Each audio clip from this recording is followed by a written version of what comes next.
네, 우리 하나님 말씀 에베소서 보겠습니다. 에베소서 6장 13절에서 17절까지 한 절씩 교독하겠습니다.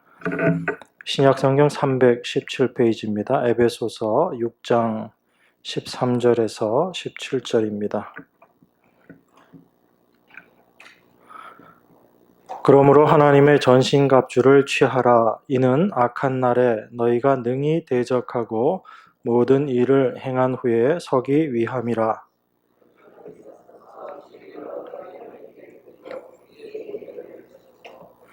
평안의 복음에 예비한 것으로 신을 신고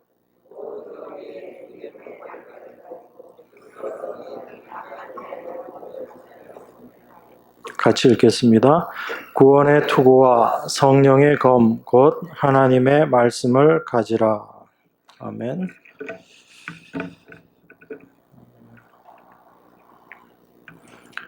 하나님의 전신갑주를 취하라.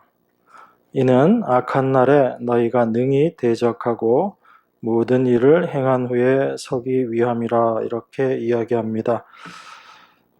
이 하나님의 전신갑주라는 것이 우리가 전쟁을 할 때 입는 갑옷으로 생각하면 이해가 훨씬 쉽습니다.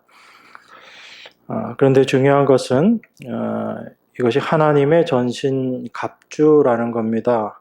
우리가 만들어낼 수 있는 그런 옷이 아니다라는 것을 여러분들이 먼저 좀 생각하시면서 보시면 훨씬 도움이 될 것 같습니다. 우리가 만들어내는 그런 것이 아니라 하나님께로부터 오는 것을 우리가 입는 것이다 라고 성경이 말하고 있습니다. 우리 인간이 최초로 만들어 입었던 옷이 어떤 것인가? 여러분들이 창세기를 통해서 잘 알고 있습니다. 선악과를 따먹고 범죄한 그 심령이 두렵고 부끄러워졌죠. 두려움이 그 마음 가운데 찾아왔습니다. 그것을 가리기 위해서 무화과 나무 잎으로 처음 자기의 부끄러운 부분들을 가리고 했던 그것이 바로 우리 범죄한 인간의 처음의 모습이죠. 그게 바로 자기 자신의 힘으로 스스로 만들어 입었던 그 옷입니다. 그런데 그 옷을 아무리 자기가 열심히 만들어 입어도 그 마음 가운데 두려움과 부끄러움을 가릴 수가 없는 것입니다. 그 범죄한 아담과 하와가 나무 뒤에 숨었을 때 하나님께서 나타나셔서 물으시지요. 아담아, 아담아, 내가 어디 있느냐라고 하나님께서 물으실 때 그 아담이 대답한 것이 내가 부끄러워서 숨었습니다 라고 그렇게 이야기합니다. 우리 인간이 만들어내는 것, 내 죄로 말미암아 타락해버린 인간이 만들어낼 수 있는 옷이라는 것이 그런 거죠. 그것이 바로 우리 자신들의 모습이다라는 겁니다. 우리가 구약을 보면 구약 성경 전체가 이렇게 인간 스스로가 만들어 입은 옷이 어떤 것인가 그것을 이야기하고 있는 것이 구약 전부의 내용이다라고 생각하시면 됩니다. 자기 스스로 열심히 수고하고 만들어 입지만 그렇게 만들어 입은 옷이 도무지 하나님 보시기에 올바른 것이 없는 겁니다. 사람이 만들어 입는 옷, 이게 바로 그 사람들의 생각들로 나온 행위라는 거죠. 성경에서 옷이라는 것은 그 사람의 행위, 행실, 삶, 그것을 이야기하는 겁니다.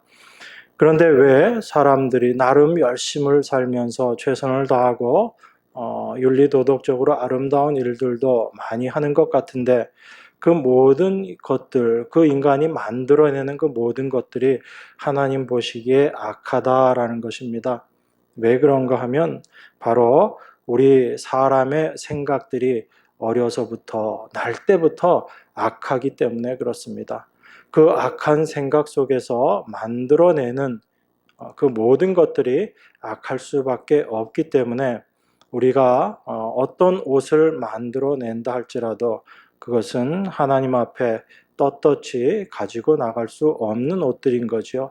그래서 우리의 어떤 행위를 가지고도 하나님 앞에 서게 될 때는 우리는 그저 두렵고 떨릴 수밖에 없는 것이 우리들의 모습인 것입니다. 그래서 우리 자신의 부끄럽고 두려운 부분들을 가려줄 수 없는 것이 우리 스스로 만들어 입는 옷이라는 거지요. 그런데 하나님께서 그러한 아담과 하와에게 가죽옷을 지어 입히십니다. 그것이 하나님께서 주시는 옷이거든요. 그게 하나님께서 입혀 주시는 옷입니다. 그 옷만이 우리의 부끄러운 부분들을 가릴 수 있고 그 옷만 의지하고 우리가 하나님 앞에 나아갈 수 있는 겁니다. 그 옷을 입은 나가 아닌 바로 그 옷만이 하나님 앞에 나를 세울 수 있는 것이다 라는 것을 우리로 하여금 평생의 삶을 통해서 깨닫게 하시는 거죠. 내가 아닌 바로 그 의의 옷이 나를 하나님 앞에 세울 수 있는 것이다 라는 것을 우리가 신앙생활을 하면서 평생을 통해 알아가는 겁니다. 그래서 사도 바울이 로마서 10장에서 그 이야기를 하는 겁니다. 그 유대인들의 삶, 열심히 하나님의 말씀을 지키면서 살아간다라고 하면서 살았던 그 유대인들이 추구했던 것이 무엇인가, 그들의 삶의 모습이 어떤 것이었던가, 그것을 로마서 10장에서 이렇게 이야기하죠. 형제들아, 내 마음에 원하는 바와 하나님께 구하는 바는 이스라엘을 위함이니 곧 그들로 구원을 받게 함이라. 내가 증언하노니 그들이 하나님께 열심히 있으나 올바른 지식을 따른 것이 아니니라. 하나님의 의를 모르고 자기 의를 세우려고 힘써 하나님의 의에 복종치 아니하였느니라. 이렇게 이야기합니다. 인간이 열심히 최선을 다했지만 유대인들이 얼마나 하나님 말씀을 열심히 지켰어요. 그런데 그렇게 하나님 말씀을 열심히 지켰지만 그들이 하나님께 열심히 있었지만 올바른 지식을 따른 것이 아니다라고 이야기합니다. 무엇이 하나님께 올바른 것인지를 그들이 알지 못하고 그저 자기의 열심으로 내가 하나님을 잘 섬기겠다라고 생각하면서 수고하고 애썼다라고 이야기하는 거죠. 그런데 그들은 몰랐던 것이 하나님의 의가 무엇인지를 몰랐던 겁니다. 하나님의 의가 아닌 자기 자신의 의를 드러내기 위해서 하나님께 열심을 다했지만 사실은 그 모습이 어떤 것인가? 자기 의를 세우려고 힘써 하나님의 의에 복종하지 않는 모습이었다라고 이야기합니다. 여러분, 이게 우리 인간이 만들어내는 옷이라는 거예요. 우리 인간의 열심, 자기 의를 위해서 하나님께 자기가 열심을 다한다고 했지만 무엇이 하나님의 의인지를 올바로 깨닫지 못하기 때문에 자기의 의를 가지고 하나님 앞에 나아갔었던 그 유대인들을 사도 바울이 바로 자기 자신의 모습이었죠. 그게 참 부활하신 예수 그리스도를 만나고 난 이후에 예수 그리스도가 어떤 분인지를 알게 되고 하나님의 의가 무엇인지를 알게 된 사도 바울이 평생 자기가 이루어 놓았던 그 자기 의라는 것, 그것이 바로 다 쓰레기였다라는 것을 사도 바울이 알고 고백하는 자기 고백의 내용인 것입니다. 그처럼 인간은 날 때부터 그 마음이 어려서부터 항상 악했다라는 것이 성경이 증거하고 있는 인간의 모습이에요. 우리는 그것을 아는 것이 필요합니다. 그래서 우리가 오늘 본문에서 하나님의 전신갑주를 입으라라는 이 말씀은 우리가 어떤 열심을 내어서 이 갑옷을 우리 스스로 만들어 입는 것이 아니고 하나님께서 이미 만들어 주신 그 갑옷, 그 전신갑주를 우리에게 입혀 주셨는데 그 하나님이 입혀 주신 전신갑주가 무엇인지를 우리가 올바로 알고 거기에 대한 올바른 지식이 있게 될 때 우리는 하나님의 전신갑주를 입은 자로서의 삶을 살아가게 되는 것입니다. 우리 인간은 죄로 말미암아 타락한 이후에 인간 안에 있게 된 본성이 무엇인가? 무언가를 끊임없이 해야지 되는 겁니다. 어떤 행위를 하지 않으면 자기 자신의 존재의 가치를 깨닫지를 못하는 거예요. 느끼지를 못하는 겁니다. 뭔가 움직여서 내가 무언가를 만들어내어야지 내가 살아있구나라는 것을 깨닫고 그렇게 생각하는 것이 타락해서 죄로 말미암아 타락해버린 인간의 본질의 모습이 되어버린 거예요. 원래 인간은 어떻게 창조되었는가, 어떤 모습으로 피조되었는가, 자기 스스로 무언가를 만들어서 일을 하는 존재가 아닌 하나님께서 모든 것들을 만들어 놓으신 것을 누리는 존재로서 피조된 것, 그것이 바로 인간이었거든요. 그런데 그 인간이 죄로 말미암아 타락해버리고 나서 그 하나님의 은혜를 누리기보다는 그 은혜 가운데 거하지 못하고 자기 스스로의 힘으로 이제 내가 하나님처럼 되어야지 되겠다. 내가 하나님처럼 되어서 내 삶을 내 스스로의 힘으로 만들어 나가야지 되겠다라는 그런 삶의 모습으로 살아간 것, 그것이 바로 죄로 말미암아 타락해버린 인간의 모습이거든요. 그러다 보니까 우리는 무언가를 하지 않고 가만히 있다라는 것이 사실 견디기 힘든 겁니다. 그것이 두려운 거예요. 그래서 여러분의 삶 가운데도 그런 것들을 다 경험하게 되는 겁니다. 저도 이제 나이를 조금씩 먹고 나니까 제 안에 그러한 두려움들이 있다라는 것을 알게 돼요. 그전에는 제가 무엇을 하더라도 육체적으로 어떤 일을 하는데 두려움이 없었거든요. 체력적으로도 정신적으로도 별로 두려움이 없었습니다. 그런데 나이를 조금 먹어가니까 이제 제 마음 가운데 깨달아지는 게 있어요. 내 힘으로 할 수 없는 게 있구나. 내가 예전에는 저런 일을 했었는데 이제 저 일도 못하는 내가 되었구나. 예전에는 내가 저런 거 하는데 전혀 힘들지 않았는데, 육체적으로도 힘들지 않았는데 내가 할 수 없는 내 모습이 되어버렸네 라는 그런 생각이 들 때 마음 가운데 두려움이 있는 겁니다. 그건 뭐죠? 나의 존재의 죽음을 자꾸 느껴가는 거예요. 이론이 아니라 실제로 내 자신이 죽어가고 있구나라는 것들을 느끼는 겁니다. 이게 죄로 말미암아 하나님을 바라보지 못하고 자기 자신, 인간을 바라보고 있는 죄의 본성의 모습이거든요. 이게 우리 삶 가운데 경험되어지는 겁니다. 그래서 여러분들이 병이 들고 몸에 문제가 생길 때 그런 것들이 알게 모르게 우리에게 두려움으로 다가오게 되는 것이 그런 것입니다. 근데 거기에서 벗어나는 것은 이 보이는 것이 전부가 아니다라는 것을 알게 될 때 믿음으로 거기서 벗어날 수 있게 되는 거거든요. 그러다 보니까 우리 인간의 본성 안에 자리 잡은 것이 하나 있는데 그게 뭐냐면 뭔가를 하지 않으면 나의 존재감을 느끼지 못하고 내가 죽은 것 같다라는 그런 생각을 자꾸 하게 되는 거예요. 그래서 인간은 끊임없이 어떤 것을 하게 되냐, 무언가를 만들어내려고 하고 뭔가를 해야지 되는 거예요. 가만히 있지를 못하는 겁니다. 가만히 있으면 그것을 죽은 것이다라고 생각되어지기 때문에 그래요. 그러한 본성을 가지고 이 성경을 바라보면 어떻게 될까요?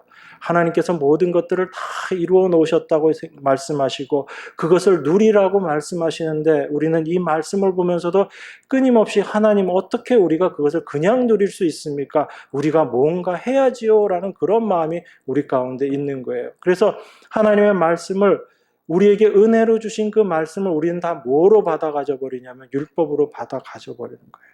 그게 유대인들의 모습이었습니다. 하나님께서는 그 율법을 주시면서 도무지 불가능한 그 자신들을 깨닫고 하나님의 은혜 가운데로 나오라고 말씀하셨거든요. 그게 제사거든요. 내 힘이 아닌 재물의 힘을 통해서 나의 죄를 사함받는 것. 그게 하나님께서 우리에게 보여주신 모습이었는데 인간은 그 제사 드림조차도 나의 열심, 나의 행위로 만들어버린 거예요.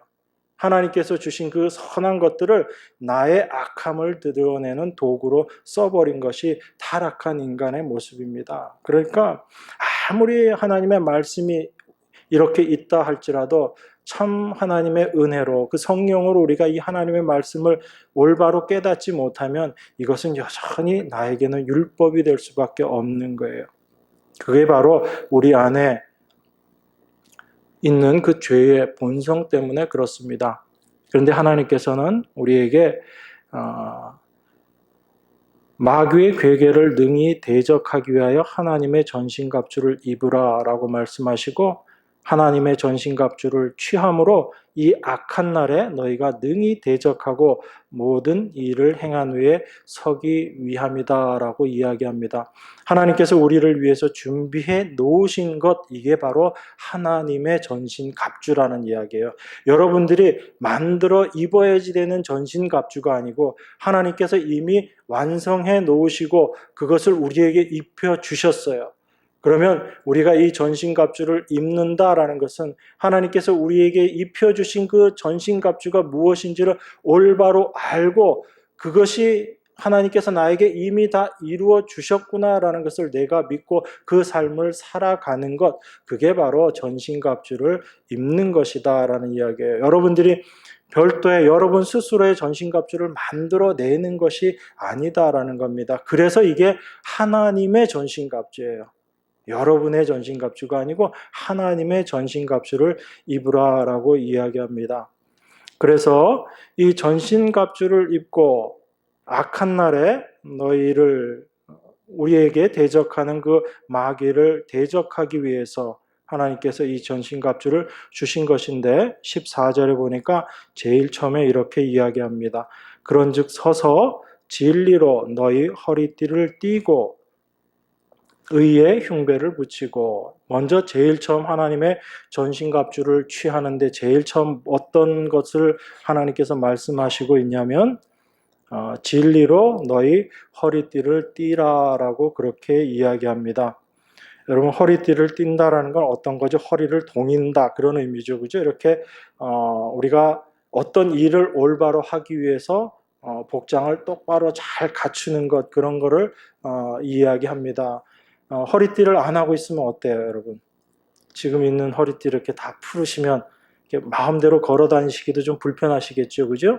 어떤 일을 하기에 쉽지 않습니다. 특별히 싸움터에 나가는 군인이, 전장터에 나가는 그 군인이 허리띠를 올바로 동이지 않고는 싸울 수가 없는 거죠. 특별히 유대인들의 옷이나 옛날의 옷들은 이렇게 펑퍼짐하게 돼 있어서 그걸 옷을 잘 묶어야지 됩니다. 그러면 그 허리띠를 띠고 허리를 동이고라는 것은 앞으로 싸움이 있기 때문에 그 싸움을 위해서 준비하라라는 그 말씀이죠. 그런데 그 허리띠를 띠는 것을 무엇으로 우리의 허리띠를 띠는가? 그 진리로 너희 허리띠를 띠고라고 그렇게 이야기합니다. 진리가 바로 예수 그리스도시죠. 그리고 그 진리가 바로 성령님이시고요. 그래서 예수님께서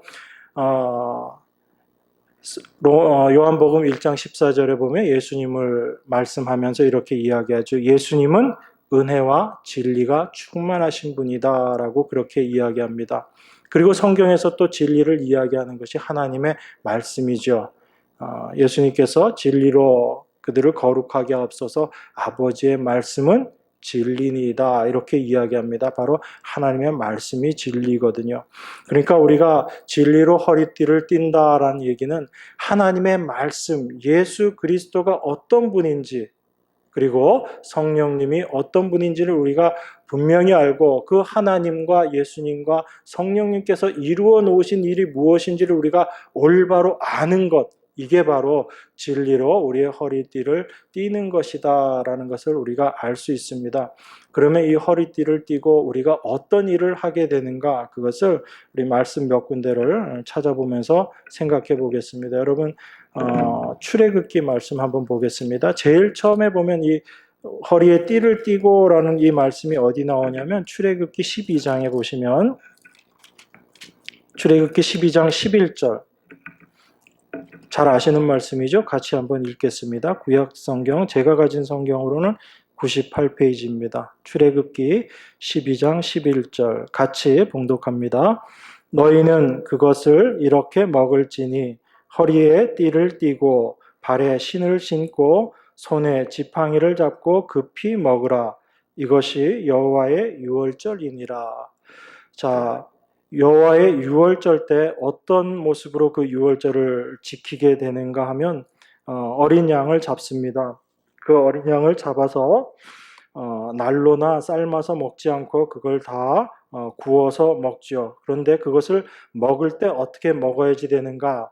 허리에 띠를 띠고 발에 신을 신고 손에 지팡이를 잡고 먹으라라고 이야기합니다. 이게 유월절이거든요. 그러면 이 유월절을 지나고 나서 유월절을 지키고 나서 그 다음에 이제 지금 이것 자체를 먹고 예수 그리스도를 먹는 거죠. 이것을 먹고 이제 힘을 얻어서 해야지 되는 일이 있어요. 그 일을 위해서 지금 허리에 띠를 띠는 겁니다. 지팡이를 잡고 신을 신고. 그러면 유월절을 지키고 나서 그 다음에 어떤 일이 일어나는 거죠? 출애굽하는 거예요. 그러니까 우리가 허리에 띠를 띠고 이제 하나님께서 우리에게 말씀하신 그 전신갑주를 입고 싸움을 해야지 되는데 어떤 싸움을 하게 되는 것인가 하면 바로 이 세상에서 떠나게 되는 출애굽하는 싸움을 이제 우리가 해야지 되는 겁니다. 그 전까지는 우리는 그 애굽에 속해 있었는데 이제 허리를 띠고 우리가 나아가야지 되는 곳이 어딘가 바로 애굽에서 벗어나서 하나님께서 약속하신 그 가나안으로 가기 위해서 우리가 허리에 띠를 띠는 거예요. 그러니까 진리로 너희 허리를 띠고라는 이 말씀은 하나님께서 예수님께서 이루어 놓으신 일이 무엇인지 우리가 에베소서 처음을 통해서 다 봤죠. 성부, 성자, 성령님께서 어떤 일을 다 이루어 놓으셨는가 우리가 그것들을 다 공부했습니다. 그 말씀들을 우리가 올바로 깨닫고 이제 이 세상에서 나와서 하나님께서 말씀하시는 그곳으로 가야지 되기 위해서 여러분들이 이 세상을 살아가셔야지 되는 거예요. 그러니까 이 세상을 살면서 여러분들은 어떤 마음으로 이 진리로 허리를 띈다라는 얘기는 여러분들이 이 세상을 어떤 마음으로 살아가셔야지 된다는 얘기예요. 이 세상에 터받고 사는 모습으로 사셔야 된다는 거예요? 아니면 이 세상을 떠날 자로서 사셔야 된다는 얘기예요? 떠날 자로 살아야 된다는 얘기예요. 그래서 그 그리스도인의 모습을 나그네요 이방인이다라고 이야기한 겁니다. 이 허리에 띠를 띠고 우리는 이제 이 세상을 떠나서 하나님께서 약속하신 그곳을 향해서 가야 되기 때문에 진리의 말씀이 우리의 허리를 꼭 붙잡고 있어야지 되는 거예요. 하나님이 우리에게 약속하신 것, 하나님께서 이루어 놓으신 것이 무엇인지 우리가 분명히 알고 그 말씀 가운데 거하는 것, 이게 우리 전신갑주를 입고 우리가 날마다 살아가는 모습이거든요. 그리고 이렇게 허리를 띠고 허리띠를 띠고 허리를 동이는 이런 모습을 베드로서에서는 이렇게 이야기합니다. 그러므로 너희 마음의 허리를 동이고 근신하여 예수 그리스도께서 나타나실 때 너희에게 가져다 주실 은혜를 온전히 바랄지어다. 여기는 너희 마음의 허리를 동이고 언제까지 이 일을 해라라고 이야기하냐면 예수 그리스도께서 나타나실 때, 우리 주님 다시 오실 때를 이야기하는 거죠. 그러니까 우리가 진리를 올바로 알고 그 허리띠를 동이고 있는 모습이 바로 하나님께서 우리 주님께서 다시 올 때를 기다리면서 이 세상을 살아가고 있는 우리 성도들의 모습이다라는 겁니다. 다시 오실 그 주님을 알지 못하면 우리는 영원한 하늘나라를 소망하기보다는 어디를 바라보면서 살게 될까요? 이 땅을 바라보면서 살게 돼요. 그러니까 여러분들이 진리로 여러분의 허리띠를 동일 때마다 여러분 안에 분명히 깨달아지는 게 있다라는 거예요. 이 땅은 내가 영원히 거할 곳이 아니구나. 여기는 내가 지금 눈에 보이기에는 이것이 실제인 것 같고 이것이 현실인 것 같지만 사실 이것은 우리 주님 오실 날 되면 불타 없어져 버릴 아무것도 아닌 것이구나라는 것을 여러분들이 그 진리를 깨닫게 될 때마다 여러분 안에 그 마음이 되어지는 거예요. 그 진리로 여러분들의 허리를 동이게 되는 겁니다. 그래서 세상에 빠져 있었던 나의 마음에서 돌이켜서 하나님께서 우리를 어디로 끌고 가시는지를 보게 되는 거예요.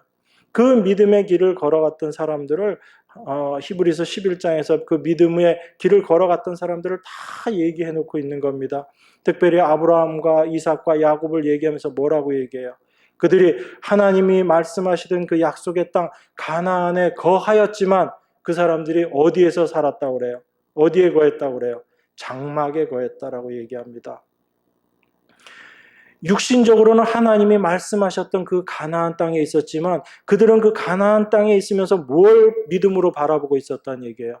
하나님이 약속하신 영원한 땅, 새 하늘과 새 땅, 새 예루살렘을 그들은 믿음으로 바라보고 살았다는 거예요. 그래서 그 땅에서 많은 것들을 갖고 있었지만 거기에 집 짓지 않고 뭘 짓고 살았냐면 장막을 짓고 살았던 거예요. 언제든지 떠날 수 있는 것. 그래서 나그네요 이방인으로 이 세상을 살았다라는 겁니다. 그것이 진리로 그들 마음 가운데 분명히 새겨졌을 때 그러한 삶을 살았다라는 거죠. 그런데 이 길을 우리 스스로의 힘으로 우리 능력으로 살아가게 되는가 하면 그것조차도 아니다라고 하나님께서 말씀하시는 겁니다. 우리 요한복음 한번 보겠습니다. 요한복음 21장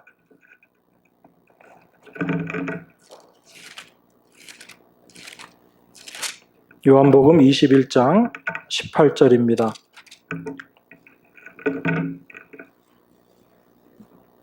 제가 봉독하겠습니다. 내가 진실로 진실로 내게 이르노니 젊어서는 내가 스스로 띠띠고 원하는 곳으로 다녔거니와 늙어서는 내 팔을 벌리리니 남이 내게 띠띠우고 원치 아니하는 곳으로 데려가리라. 이렇게 이야기합니다. 베드로가 다른 사람 다 주님 버려도 난 절대 주님 버리지 않겠습니다. 그렇게 예수님 앞에 호언장담했던 베드로예요. 그런데 예수님께서 너가 닭 울기 전에 3번 나를 부인할 것이다. 그 말씀을 하십니다. 그 말씀대로 베드로가 예수님을 부인하죠. 어떻게 부인하죠? 저주하면서 부인합니다. 그냥 난 저 사람 몰라요가 아니에요. 그 예수님을 저주하면서 베드로가 예수님을 부인하죠. 마지막에 그 부인할 때 다른 성경 본문에 보면 예수님과 베드로의 눈이 마주쳤다라고 이야기합니다. 그리고 나서 베드로가 얼마나 울었는지 몰라요. 자기의 모습, 나는 죽기까지 주님 쫓아갈 수 있는 줄 알았는데 그렇게 할 수 없는 자기 자신의 모습을 깨닫고 또한 그 주님을 저주했던 자기 자신의 모습을 보고 한없이 웁니다. 그 베드로에게 예수님께서 부활하셔서 다시 찾아오셨어요. 그래서 그 베드로의 마음을 다시 회복시켜 주십니다. 요한의 아들 시몬아, 네가 나를 사랑하느냐? 그렇게 물어보시죠. 3번씩 물어보십니다. 베드로가 부인했던 그 모습을 주님께서 다 회복시켜 주시는 거예요. 그러시면서 주님께서 하신 말씀이 이 18절의 말씀이거든요. 내가 진실로 진실로 내게 이르노니 젊어서는 내가 스스로 띠띠고 원하는 곳으로 다녔거니와 늙어서는 내 팔을 벌리리니 남이 내게 띠띠우고 원치 아니하는 곳으로 데려가리라. 이건 이제 하나님의 은혜 가운데 있는 베드로는 자기 스스로 자기 힘으로 자기의 삶을 살아가는 것이 아니고 우리 주님께서 이제 베드로의 삶을 평생 인도하시고 끌고 가시겠다라고 하시는 주님의 약속의 말씀이거든요. 베드로의 죽음이 어떠할지 그것을 말씀하시는 것이다라고 이야기합니다. 베드로가 어떤 삶을 살게 될지를 주님께서 지금 말씀하고 계시는 거거든요. 그 전까지는 베드로가 자기 힘을 의지했습니다. 자기의 의지를 의지했어요. 그래서 나는 다른 사람 다 주님 버릴지라도 나는 죽기까지 주님 따르겠습니다. 라고 자기 스스로 허리를 동이고 결심하고 자기 스스로의 힘으로 주님을 따르겠다라고 했었는데 그것이 불가능한 것임을 깨달은 거예요. 그 깨달은 베드로에게 주님께서 말씀하십니다. 그전엔 너 힘으로 살았지? 이제는 아니야. 너 힘이 아니라 내가 너를 띠띠우고 너를 끌고 가는 삶을 너가 이제 경험하게 될 것이야 라고 이야기합니다. 이게 하나님 백성된 자들의 삶의 모습이라는 거예요. 그래서 여러분들이 원하지 않는 삶의 모습일 수도 있어요. 여러분이 바라지 않는 일들이 여러분 삶 가운데 있을 수도 있습니다. 그렇지만 중요한 건 뭐예요? 하나님께서 여러분들을 띠띠우고 여러분들을 끌고 가고 계시다라는 거예요. 그게 하나님의 손길임을 여러분들이 조금씩 알게 되는 겁니다. 왜 하나님께서 나에게 이런 일을 일으키시는가? 우리의 믿음이 감당치 못할 때는 알 수 없지만 그 모든 시간들을 통해서 하나님께서 나를 인도해 가고 계시는 삶이구나라는 것을 알게 되는 거죠. 그렇기 때문에 허리에 띠를 띠고 라는 이 말씀은 이제 주님께서 우리 하나님의 백성들의 삶을 주님께서 이제 이끌고 인도해 나아가시겠다라는 그 말씀인 거예요. 여러분의 의지로 내가 허리를 동이고 주님 쫓아가고 전신갑주 입고 이제 열심히 한번 싸워보겠습니다가 아니고 하나님께서 여러분들에게 전신갑주를 입히시고 하나님이 약속하시는 그 삶의 모습으로 끌고 가시는 거예요. 그 삶에 끌고 가시는 최종적인 종착점이 어떤 것이에요? 하나님이 택하신 자를 부르신 그 목적의 완성인 겁니다. 우리를 거룩하고 흠이 없는 자로 완성시켜가는 그 자리로 하나님께서 우리를 끌고 가시는 거예요. 우리 스스로의 힘으로 갈 수 없다라는 것을 아시기 때문에. 그래서 여러분들을 삶 가운데 하나님께서 관여하시게 되면 여러분 삶 가운데 경험되어지는 게 어떤 거예요? 아, 내가 할 수 없는 일이구나. 이것은 사람의 힘으로 하는 것이 아니구나. 이건 혈과 육의 싸움이 아니구나라는 것을 알게 되는 겁니다. 신앙생활은 철저하게 하나님의 은혜 가운데 하나님의 영에 사로잡혀서 살아가는 삶의 모습이거든요. 우리의 힘으로 만들어낼 수 있는 신앙생활, 신앙의 삶이라면 그런 것은 없는 거예요. 만약에 그게 가능하다면 예수님이 오실 필요가 없었죠. 그냥 말씀만 우리에게 던져주셔도 돼요. 그렇지만 우리는 그렇게 살아갈 수 없는 존재임을 주님께서 아셨기 때문에 직접 주님이 하나님이신 그분이 이 땅에 육신을 입고 오셔서 당신의 직접 몸을 통해서 이 땅에서의 삶을 살아가시고 십자가에 못 박히심으로 말미암아 인생의 가장 큰 문제가 무엇인지를 직접 다 보여주신 거예요. 그래서 십자가에서 그 모든 일 이루시고 다 이루셨다라고 말씀하시고 그 이루심을 우리에게 다 전가시켜 주시는 거죠. 이게 하나님의 은혜거든요. 그래서 이 진리로 우리를 띠띠우고 우리 허리를 동이고 이 말씀은 주님께서 우리를 이제 띠띠우고 주님의 원하시는 그 모습으로 우리를 끌고 가시겠다라고 하시는 하나님의 의지의 표현이다라는 것을 우리가 아셔야지 됩니다. 그 하나님을 바라보게 될 때 우리는 이제 무엇이 진리인지를 올바로 알게 되고 이제 우리들의 삶 속에서 하나님께서 어떻게 우리를 보호하시고 우리를 끌고 나가시는가라는 것을 하나씩 하나씩 경험하게 되는 거예요. 진리로 우리 허리띠를 띠고 이제 이 세상을 살아가지만 이 세상을 떠나서 영원을 향해 나아가는 그 삶의 여정을 시작하게 되는 모습이라고 말씀드렸습니다. 그리고 우리 주님 다시 오심을 기다리면서 살아가는 삶의 모습이라고 말씀드렸어요. 그런데 이 길은 우리의 힘으로 도무지 감당할 수 없기 때문에 하나님께서 직접 우리를 띠띠우고 우리를 인도하시며 가는 그 삶의 모습이다라고 말씀드렸습니다. 그래서 진리로 너희 허리띠를 띠고 의의 흉배를 붙이고라고 이야기하는 겁니다. 여러분 흉배라고 표현되어 있는데 이 흉배라는 것은 가슴에 붙이는 거지요. 그런데 이게 개역개정 성경에는 흉배라고 안 되어 있고 뭐로 되어 있는지 아시죠? 호심경이라고 되어 있습니다. 그건 뭐죠? 이 안에 있는 것들을 보호하는 것이라는 그런 의미거든요. 그래서 단순히 앞에 가슴팍에 붙이는 정도가 아니고 이 몸 상체를 다 가리게 되는 그런 보호 도구 같은 걸 생각하면 돼요. 그래서 갑옷이 앞면만 가리는 게 아니죠. 그죠? 몸 전체를 다 가리잖아요. 이렇게 가리게 되는데 우리 안에 있는 내적인 심령들 그것들을 다 보호해 주시기 위해서 의의 흉배를 붙이라라고 이야기해요. 여기서 의가 무엇인가? 이 흉배라는 게 바로 의의 흉배라고 이야기하거든요. 어떤 의인가요? 이 의가. 이게 바로 하나님의 의예요. 유대인들이 오해했던 열심히 하나님께 애쓰고 그대로 하나님께 헌신했지만 사실은 자기 의를 세우기 위해서 열심을 했었던 하나님의 의를 오히려 무시하는 그런 삶의 모습을 살았지만 이제 의가 무엇인지 하나님께서 베풀어 주신 의가 무엇인지를 깨닫게 된 심령들 가운데 이제 이 안에 있는 그 안에 가장 중심, 우리 몸 안에 가장 중심을 보호하듯이 우리의 심령을 보호하게 되는 겁니다. 그래서 사도가 로마서 처음에 이 하나님의 의를 이야기하면서 어떤 이야기를 하냐면 복음에는 뭐가 나타난다라고 말씀드려요. 복음에는 하나님의 의가 나타나서 믿음에서 믿음에 이르게 하나니 오직 의인은 무엇으로 산다고 그래요? 믿음으로 산다라고 이야기합니다. 내 의가 아닌, 내 행위가 아닌 하나님께서 이루어 놓으신 그 의만 바라는 것, 이게 복음이라는 거거든요. 복음은 그래서 행위가 아닌 거예요. 복음은 하나님께서 온전히 다 이루어 놓으신 그 의를 우리가 믿음으로 믿고 그것만을 붙잡고 나아가는 삶, 그것이 바로 복음을 믿는 자들의 삶의 모습입니다. 그 사람들은 나를 의지하지 않고 하나님께서 이미 이루어 놓으신 하나님의 의, 그것만 바라보면서 살게 되거든요.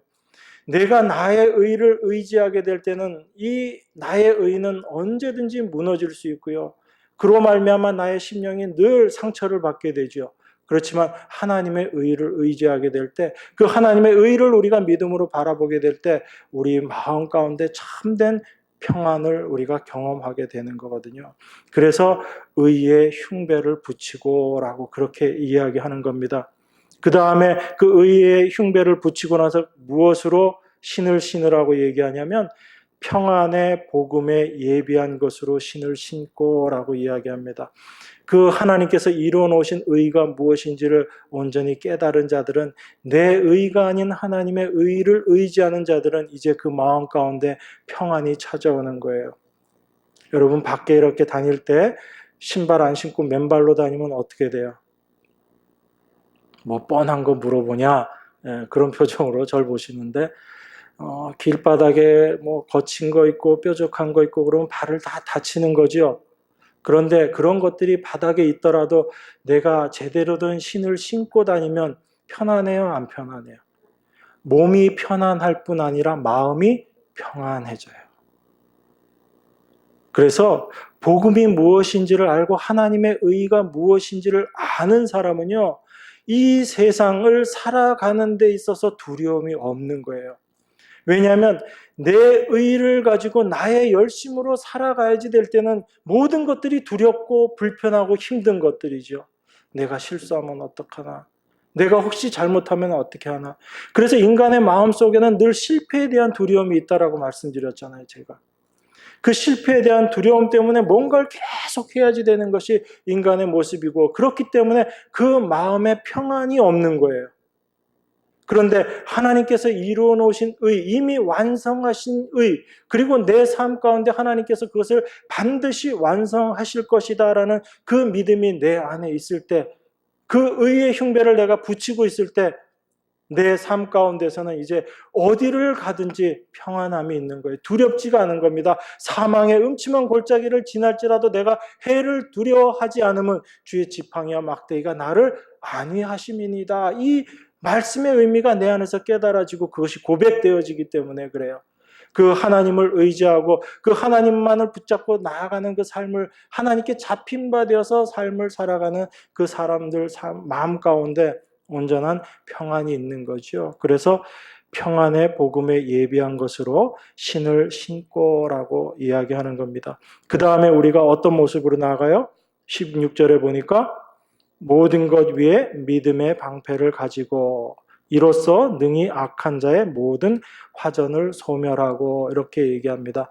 여러분, 이 악한 자가 화살을 쏜다고 그래요. 우리에게 이 화살을 쏘고 이 화살을 맞게 되면 어떤 마음들이 되는 게, 사탄이 우리에게 화살을 쏘고 여러분들이 그 화살을 맞으면 어떤 모습으로 많이 돼요?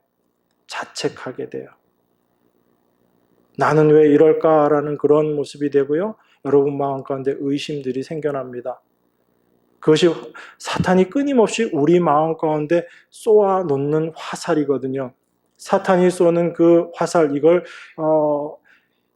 여기에서는 악한 자의 모든 화전이라고 얘기했지만 6장 11절에서는 이걸 마귀의 괴계라고 이야기했어요. 마귀의 속임수라고 이야기했습니다. 그래서 사탄은 끊임없이 우리 마음 가운데 이 화살을 쏘면서 우리 마음을 어떻게 끌고 가는가, 하나님께서 이미 완성시켜 놓으신 것을 바라보지 못하게 만드는 거예요. 그래서 자꾸 의심이 들게 만드는 것입니다. 하나님께서는 다 해놓으셨다, 다 이루셨다, 다 이루었다라고 말씀하시는데 그것을 바라보지 못하고, 하나님께서 하신 것을 바라보지 못하고 나의 자신을 자꾸 바라보게 되는 거예요. 나를 바라보면 뭐밖에 없어요? 그죠? 불가능이죠. 늘 죄밖에 없거든요. 그래서 사탄은 바로 하나님의 의를 바라보지 못하고 우리 자신을 자꾸 바라보게 하는 모습으로 불화살을 쏘는 거예요. 그래서 사탄의 그 속임수에 넘어갈 때 우리는 늘 자책하게 되고 염려가 들고 근심, 걱정하는 그런 모습으로 살아가게 되는 겁니다. 그렇지만 하나님께서 지금 우리에게 무엇을 주시는가? 바로 믿음의 방패를 가져라라고 이야기합니다. 그럼 여러분, 이 방패가 큰 걸까요? 작은 걸까요? 여러분, 이렇게 고대 전투하는 거 이런 거 보면 칼 들고 방패 들고 싸울 때는 방패가 큰 게 아니죠. 움직여야지 되니까. 그런데 화살을 쏠 때 그 화살을 막기 위해서 쓰는 방패는 어떤 거였죠? 조그만한 방패였어요?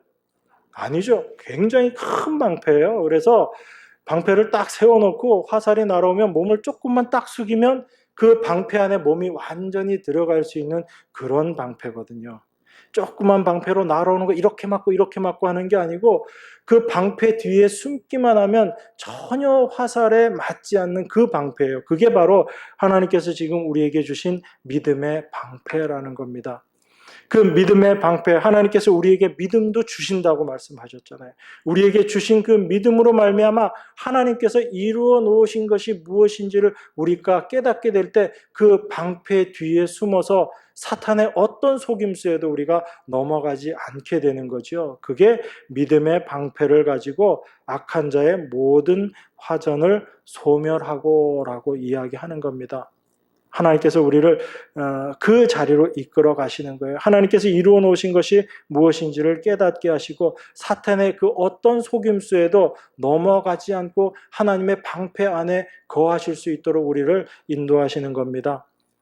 그런 방패를 주시고 우리에게 구원의 투구를 다시 허락하신다라고 말씀합니다. 17절에 보니까 구원의 투구와 성령의 검 곧 하나님의 말씀을 가지라라고 이야기합니다. 이 구원의 투구를 얘기해요.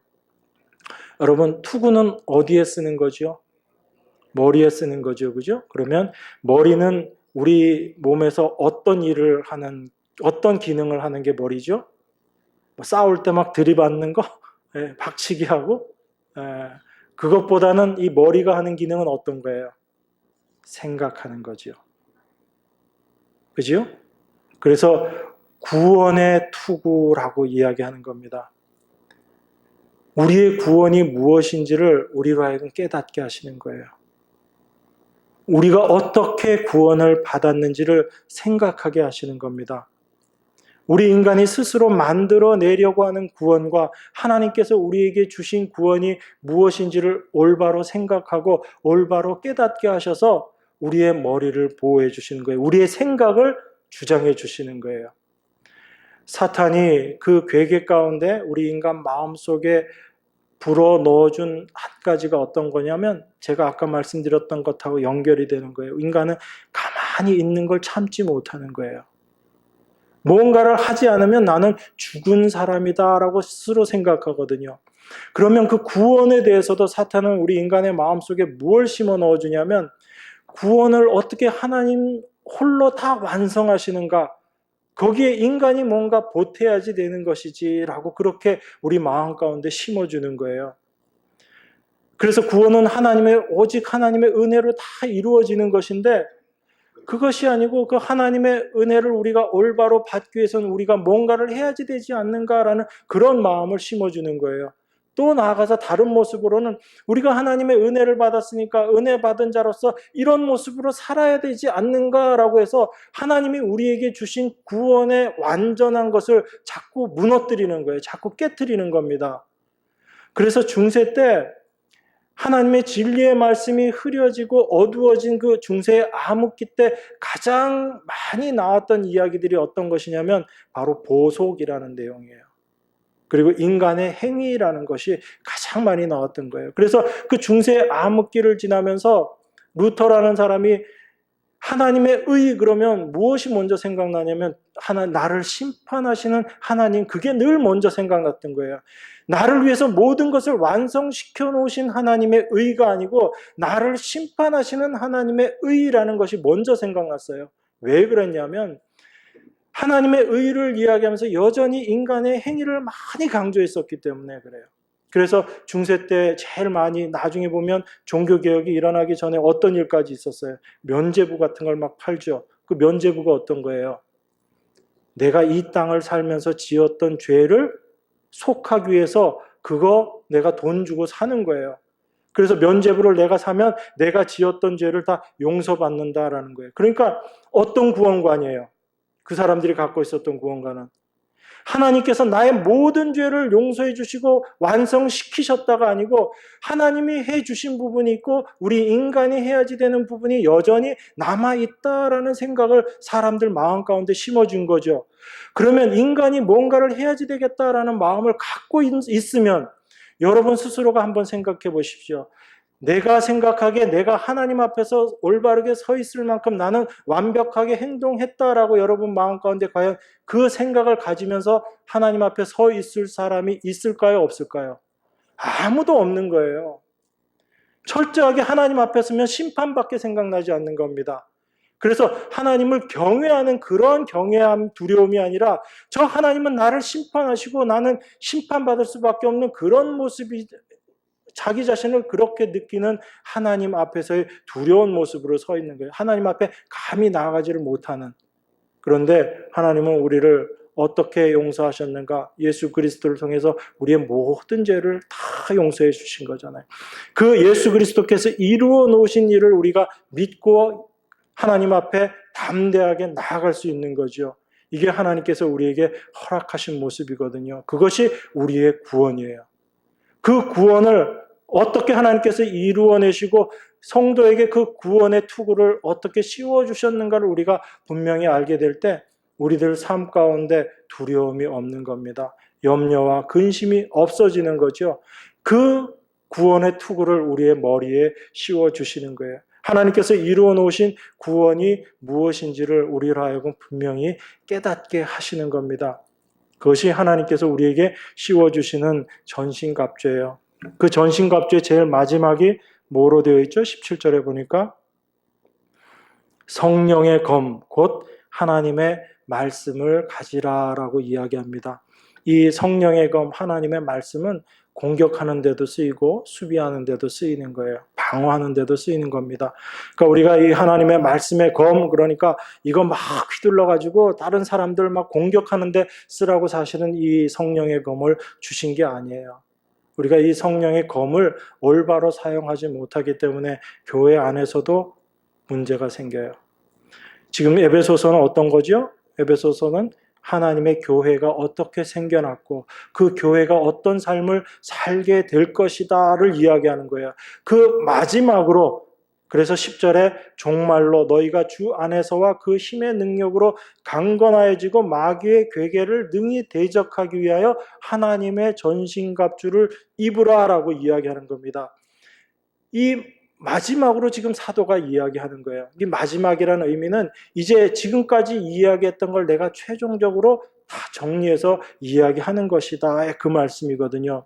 그런데 그 사도가 지금 교회로서 우리가 부르심을 받은 교회가 어떤 모습으로 살아가야지 되는가? 이제 그 하나님의 전신갑주를 취하고 그것을 입고 우리가 살아야지 되는데 우리에게 주신 것이 바로 성령의 검, 곧 하나님의 말씀이다라는 겁니다. 그러니까 이 하나님의 말씀, 성령의 검은 누구를 찌르는 데 쓰면 안 돼요. 네, 사람이 아니고 옆 사람 찌르는 데 쓰시면 안 돼요. 이건 철저하게 누구를 찌르는 데 쓰이는 도구냐면 나를 찌르는 데 쓰는 도구예요. 그런데 이것이 올바르게 역할을 해서 나를 잘 찌르면 이것이 바로 사탄의 어떤 공격에도 막아낼 수 있는 제일 훌륭한 방패가 되는 거예요. 그럼 우리 히브리서 말씀 한번 보겠습니다. 히브리서 4장.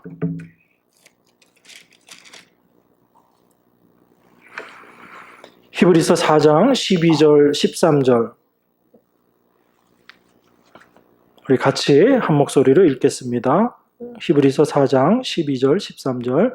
하나님의 말씀은 살았고 운동력이 있어 좌우의 날선 어떤 검보다도 예리하여 혼과 영과 및 관절과 골수를 찔러 쪼개기까지 하며 또 마음의 생각과 뜻을 감찰하나니 지으신 것이 하나라도 그 앞에 나타나지 않음이 없고 오직 만물이 우리를 상관하시는 자의 눈앞에 벌거벗은 것 같이 드러나느니라. 하나님의 말씀, 우리가 지금 성령의 검이라고 이야기하는 이 하나님의 말씀입니다. 이 하나님의 말씀은 살았고 운동력이 있어 좌우의 날선 어떤 검보다도 예리하다라고 이야기합니다. 얼마나 예리한지 혼과 영과 및 관절과 골수를 찔러 쪼개고, 이 정도로 끝나는 게 아니에요. 어떤 물리적인 걸 쪼개는 대로 끝나는 것이 아니고 우리 마음의 생각과 뜻을 감찰한다라고 이야기합니다. 이 성령의 검, 하나님의 말씀이 우리 안에 들어오셔서 우리를 분해하는데 우리 생각이 어떤지, 우리 마음이 어떤지, 우리 뜻이 어떤지조차를 다 드러내시는 거예요. 그래서 지으신 것이 하나라도 그 앞에 나타나지 않음이 없고 오직 만물이 우리를 상관하시는 자의 눈앞에 벌거벗은 것 같이 드러나느니라. 이 성령의 검, 하나님의 말씀이 우리를 먼저 향하는 거예요. 그래서 제가 지난 시간에 말씀드렸어요. 그 검은 우리에게 먼저 향하게 된다고요. 이 검이 우리에게 향하게 될 때 우리 안에 생각이 무엇인지가 다 드러납니다. 우리 뜻이 무엇인지가 다 드러나요. 우리를 벌거벗은 자로 드러내버리는 거예요. 우리의 추한 모습을 다 드러내시는 겁니다. 그런데 이렇게 하나님의 말씀으로 말미암아 다 드러나 버린 것, 이런 책망받는 것들이 바로 뭐라고 성경이 에베소서에서 이야기해요. 그게 바로 말씀으로 책망받는 것마다 다 이게 빛으로 드러나는 것이다 라고 얘기해. 이게 빛이다 라는 얘기예요. 여러분 안에 있는 그 추한 생각들, 여러분 안에 있는 그 죄된 생각, 마음, 뜻 안에, 이 안에 있는 것들이 다 하나님의 말씀으로 말미암아 벌거벗은 것 같이 드러나게 될 때 이제 하나님은 그걸 보시고 뭐라고 이야기하시면 그게 빛이다라고 이야기하시는 거예요. 어둠에 감춰있던 것이 빛으로 말미암아 하나님의 말씀으로 말미암아 드러나게 될 때 그 드러난 그것이 바로 빛이다라는 이야기입니다. 여러분 안에 그러한 것들이 다 드러나게 되면 이제 여러분들은 어디로 달려갈 수밖에 없어요. 예수님의 십자가 앞으로 달려갈 수밖에 없는 거예요. 내 안에 있는 그 모습이 다 밝히 드러나게 될 때 내가 갈 곳은 십자가밖에 없다라는 것을 알게 돼요. 내 주님 앞으로밖에 내가 갈 곳이 없구나라는 것을 고백하게 됩니다. 그래서 14절에 그 말씀을 하는 거예요. 히브리서 4장 14절이 그러므로 우리에게 큰 대제사장이 있으니 승천하신 자 곧 하나님 아들 예수시라 우리가 믿는 도리를 굳게 잡을지어다 이렇게 얘기합니다. 그 말씀의 검으로 성령의 검으로 말미암아 우리 안에 있는 것들이 다 드러나게 되고 그 모습을 바라보는 자들은 이제 누구에게로 향할 수밖에 없냐면 우리 주님의 십자가 앞으로 나아갈 수밖에 없는 거예요. 그런데 그 십자가 아래 갔을 때만 우리 심령이 쉼을 얻습니다. 다른 어떤 것도 아닌 그 주님의 십자가 안에서, 십자가 아래서만 나의 모든 죄된 모습이 다 용서되었다는 것을 우리가 깨닫게 되는 거예요. 그 십자가 앞에 자기의 모습이 다 드러난 자들은 사탄의 어떤 속임수에도 넘어가지 않는 거예요. 그래서 이 성령의 검은 먼저 나를 무너뜨리고 나의 모든 것들을 밝히 드러나는 이렇게 공격하는 것으로 쓰이는 것 같지만 그 성령의 검으로 말미암아 나의 존재가 다 드러난 자들은 이제 예수님의 십자가 안에 숨게 되기 때문에 그 방패 안에 우리가 거하기 때문에 사탄의 어떤 공격에도 우리가 끄떡없는 자로 설 수 있게 되는 거예요. 여러분 이게 하나님의 전신갑주를 입은 자들의 삶의 모습이에요. 여러분들이 전신갑주를 취하는 것이 아니고 하나님께서 우리에게 전신갑주를 입혀주셨어요. 하나님께서 입혀주신 전신갑주가 어떤 것인지를 여러분들이 삶을 통해서 하나씩 하나씩 알아가는 거예요. 진리의 말씀 하나님, 삼위 하나님께서 이루어 놓으신 것이 무엇인지를 우리가 깨닫게 되고 이제 그 진리의 말씀으로 우리의 허리띠를 동이게 되고 하나님께서 우리를 인도하시는 그 인도하심의 삶의 모습으로 우리가 살아가게 되는 겁니다. 하나님의 의가 무엇인지를 이제 우리가 알고 내 의가 아닌 하나님의 의만 의지하는 자로 살아가게 되고, 그리고 하나님께서 허락하신 그 방패를 가지고 또 하나님께서 예비하신 그 평안의 신을 신고 이 세상을 평안의 모습으로 살아갈 수 있게 되는 겁니다. 이러한 전신갑주를 주신 하나님의 은혜가 무엇인지를 여러분 삶 가운데 날마다 경험하시면서 올 한 해는 여러분들이 이제 하나님의 군사로서 싸워 나가야지 되잖아요. 이 싸움이 혈과 육의 싸움이 아니고 바로 공중 권세 잡은 자들과의 싸움이라는 겁니다. 이건 우리의 평생의 싸움이지만 특별히 올해 또 새롭게 시작하는 한 해 여러분 마음 가운데 여전히 내가 붙잡고 있었던 혈과 육의 것들을 다 내려놓으시고 하나님께서 십자가 안에서 완성시키신 것이 무엇인지를 여러분들이 믿음의 눈으로 바라보시고 진리의 띠를 잘 띠시고 이제 그 말씀의 검을 가지고 전진하시는 여러분들 되시기를 바랍니다. 그래서 하나님께서 이루어 놓으신 승리가 무엇인지를 여러분의 날마다의 삶 가운데 경험하시며 그 승리를 여러분의 것으로 취하시는 그런 하나님의 군사로서의 삶을 살아가는 여러분 되시기를 주님의 이름으로 축원합니다. 기도하겠습니다. 하나님 아버지 감사합니다. 우리의 모습이 어떠한지 말씀을 통해서 잠시 묵상했습니다. 하나님께서 우리에게 허락하신 전신갑주가 무엇인지를 다시금 저희들의 삶 가운데 경험하게 하시고 그 주님만 의지하고 바라는 저희들 모습 될 수 있도록 하나님 함께하여 주시옵소서.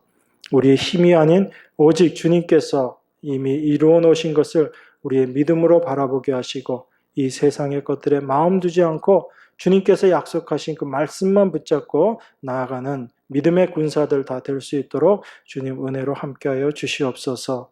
우리 안에서 이미 이 일을 이루시고 또한 완성시켜 가시는 예수 그리스도 이름으로 기도드리옵나이다. 아멘.